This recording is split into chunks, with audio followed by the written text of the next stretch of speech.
Hello students, welcome back to my YouTube channel. Student, आज हम आपके सब्जेक्ट में जो कि है entrepreneurship and small business management, उसमें हम पढ़ने वाले हैं फंक्शंस ऑफ एंटरप्रेन्योर को।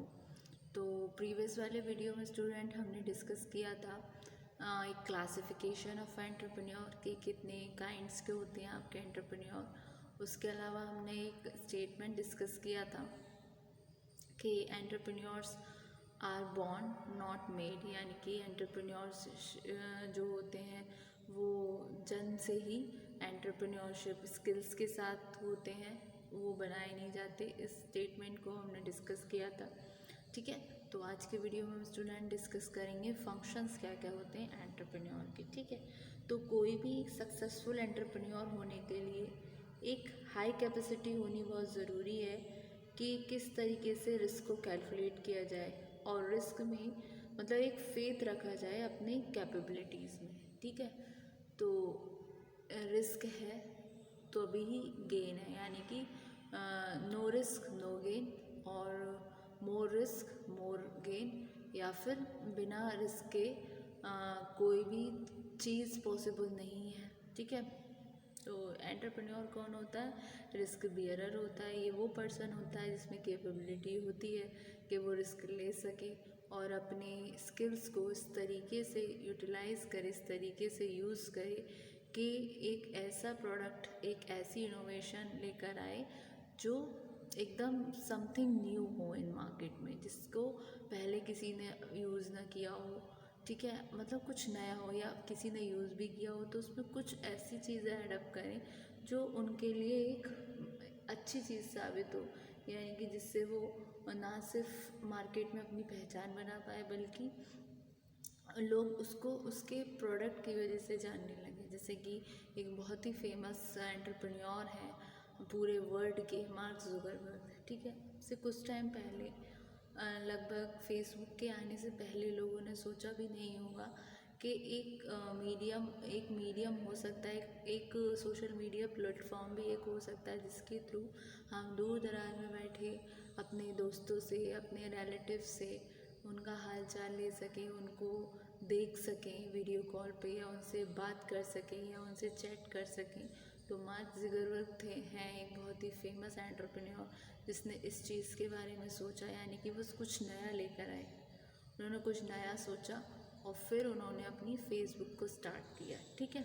तो a successful entrepreneur has a high capacity for taking calculated risk and faith in his own capabilities, and entrepreneur performs many useful functions।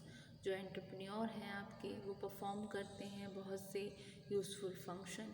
He undertakes a venture, assume risk and earn profit. वो क्या करते हैं? वो undertake करते हैं venture को, assumes करते हैं रिस्क को, जिससे वो अर्न कर सके प्रॉफिट, ठीक है।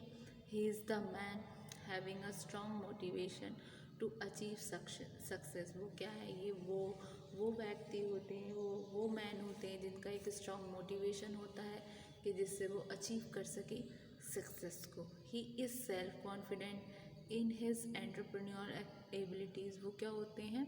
वो सेल्फ कॉन्फिडेंट होते हैं अपनी एंटरप्रेन्योर एबिलिटीज़ में। He exploits opportunities wherever and whenever they arise. वो क्या करते हैं? वो उन अपॉर्चुनिटीज़ को एक्सप्लॉइट करते हैं, वो जहाँ कभी कहीं और कभी भी जहाँ अराइज होती हैं उस तरफ, ठीक है। तो जो फंक्शंस होते हैं एंटरप्रेन्योर के, वो होते हैं आपके coordination of the business management of the enterprise risk, जिसमें आपका टेकिंग, एंटरप्राइज का कंट्रोल करना, इनोवेशन फॉर चेंज, मोटिवेशन और अदर रिलेटेड एक्टिविटीज़। रियलिटी में एंटरप्रेन्योर जो है वो कैरी आउट करता है एक कॉम्बिनेशन ऑफ टास्क, मतलब एक कॉम्बिनेशन टास्क का। इस बात को ध्यान में रखिए कि वो टाइमली हो, एक इन्वायरमेंट के हिसाब से हो, ठीक है।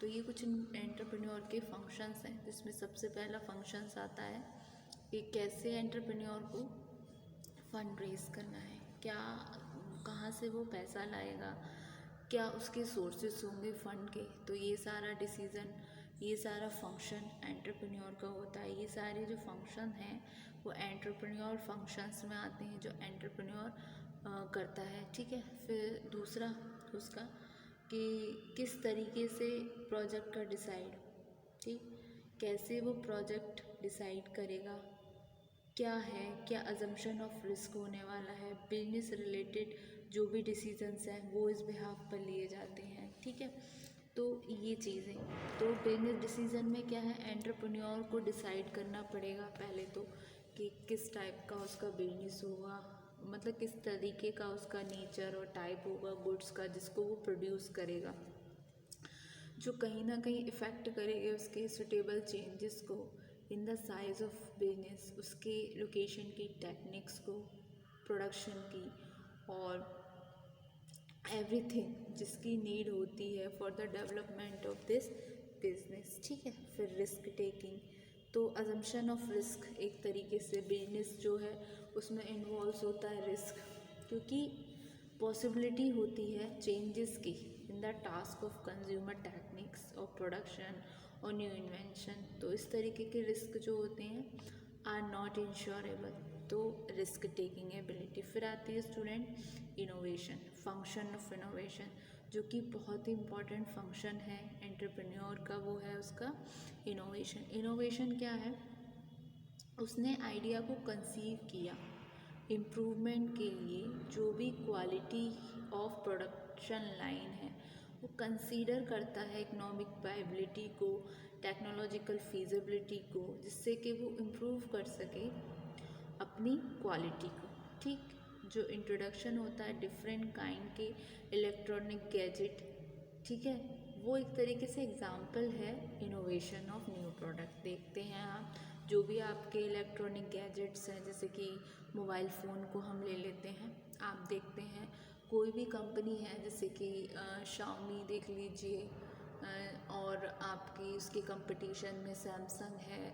तो इस तरीके से ये कंपनीज अपने मोबाइल फ़ोन्स में अलग अलग फ़ीचर्स लाते हैं। पहले क्या होता था, जो एमआई के फ़ोन होते थे वो बहुत ज़्यादा हीट करते थे, तो फ़ोन एकदम गर्म हो जाता था। उसको ज़्यादा थोड़ी टाइम यूज़ करने के बाद फ़ोन बड़ा गर्म सा महसूस होता था, तो ये भी एक ड्रॉबैक था। तो कस्टमर्स ने उसके बारे में, जो यूज़र्स हैं, उन्होंने अपना फीडबैक दिया कि ऐसे ऐसे होता है, या उन लोगों ने ये सोचा, तो उन्होंने एक इनोवेशन किया। उन्होंने ये सोचा कि क्यों हो रहा है, क्या दिक्कत हो रही है मेरे फ़ोन के साथ में, तो उन्होंने उसमें किया, यानी कि कुछ नया लेकर आए। नया कैसे, मतलब जो चीज़ें थी उसको उन्होंने सुधारा, साथ में कुछ इनोवेशन में उन लोगों ने फीचर्स उसकी बढ़ा दी, उसके कैमरे की क्वालिटी इन्हांस कर दी। तो इस तरीके से, जैसे कि पहले के टाइम में क्या होता था, कैमरा जो था ना, मेन फोकस रहता था उसका बैक कैमरे पे, फ्रंट कैमरे की ओर इतना किसी ने ध्यान नहीं दिया। लेकिन जहाँ ट्रेंड आया सेल्फीज़ का, तो वहाँ उस समय पे कैमरे पे फोकस होने लगा। तो इस तरीके से एक इनोवेशन हुई। फिर एक था 20 मिनट्स पिज़्ज़ा होम डिलीवरी, एक एग्जांपल ये है जो आपका था डोमिनोज़ का पिज़्ज़ा, ठीक है, उसके 20 मिनट में होम डिलीवरी, या 25 मिनट जो भी है उस तरीके का। उससे पहले मतलब एक यूनिक कॉन्सेप्ट रहा, तो ये एक इनोवेशन ही तो रही। फिर आपकी आती है प्लानिंग, प्रोडक्शन प्लान, कैसे प्रोडक्शन को प्लान किया जाए, क्या चीज़ें हों, प्रोडक्शन को प्लान करना। फिर मैनेजिंग एंटरप्राइज, मतलब एक, चलो सारी चीज़ें हो गई, अब एंटरप्राइज भी तैयार हो गई, अब उसको मैनेज कैसे करोगे, ये भी एक फंक्शन है एंटरप्रेन्योर का। कोई और तो करेगा नहीं, क्योंकि एंटरप्रेन्योर कौन होते हैं, वो रियल ओनर होते हैं ऑर्गेनाइजेशन के। जितने भी डिसीज़न लिए जा रहे हैं, चाहे वो डिसीज़न छोटे हैं बड़े हैं, बिजनेस के लिए जितने भी डिसीज़न लिए जा रहे हैं, जो इस्टेब्लिश करी है फर्म एंटरप्रेन्योर ने, वो सारे डिसीज़न कौन लेगा रिगार्डिंग मैनेजमेंट, या कैसे फंड रेज होगा, कैसे प्रोजेक्ट को डिसाइड किया जाएगा, क्या उसकी इनोवेशन की टेक्निक होने वाली है, क्या क्या चीज़ें हम लेकर आने वाले हैं। तो ये सारे फंक्शंस किसके होते हैं, सारे एंटरप्रेन्योर के होते हैं। तो किस तरीके से एंटरप्राइज को मैनेज किया जाए, तो ये भी फंक्शन होगा या नहीं होगा, ठीक है। क्योंकि एंटरप्रेन्योर जो है वो फॉर्मुलेट करता है प्रोडक्शन प्लान्स को, जो अरेंज करेगी फाइनेंस को परचेज करने में, रॉ मटेरियल्स को, जो प्रोवाइड करेंगे प्रोडक्शन फैसिलिटीज़ को, जिससे हम ऑर्गेनाइज कर सकें, सेल्स को, अज्यूम कर सकें टास्क को, पर्सनल मैनेजमेंट के। लार्ज एस्टैब्लिश में ये मैनेजमेंट फंक्शन जो हैं वो डेलीगेट्स हो जाते हैं to the paid managerial personnel. ठीक है, तो ये हुआ आपका मैनेजिंग एंटरप्राइज। फिर आता है अर्निंग प्रॉफिट्स। अब बिजनेस किसी ने एस्टेब्लिश किया, ये सोच के तो किया नहीं कि बिजनेस उसको कमा कर नहीं देगा या बिजनेस में उसको प्रॉफिट नहीं होगा, तो प्रॉफिट को अर्न करना। प्रॉफिट अर्न कैसे होगा? जब हम कुछ नया लाएंगे मार्केट में, अपनी क्वालिटी अच्छी रखेंगे और जो प्रोडक्ट है हमारा वो वैल्यू फॉर मनी होगा, इस तरीके से।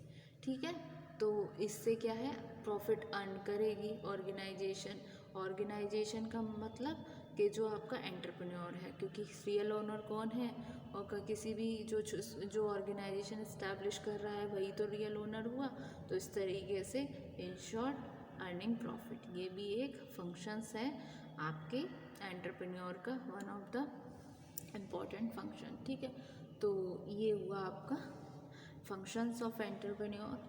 ठीक है, तो एक सक्सेसफुल एंटरप्रेन्योर कौन होता है? जिसमें एक हाई कैपेसिटी होती है, कि कैसे वो रिस्क को ले, कैसे उसको कैलकुलेट करे और कैसे फेथ रखे अपने खुद के कैपेबिलिटीज़ में। तो एंटरप्रेन्योर परफॉर्म करता है बहुत सारे यूज़फुल फंक्शन, जिसके बारे में हमने आज डिस्कस किया, जो थे आपके रेजिंग फंड्स और finance, deciding the project, risk taking, innovation, planning, production, managing enterprise और आपका अर्निंग प्रॉफिट्स। ठीक है, तो successful entrepreneur has a high capacity for taking calculated risk and faith in his own capabilities. An entrepreneur performs many useful functions. He undertakes a useful, assumes risk and earn profit. He is the man having a strong motivation to achieve success. He is self-confident in his entrepreneurial abilities. He exploits opportunities wherever and whenever they arise. ठीक है, तो ये रहे इसके functions.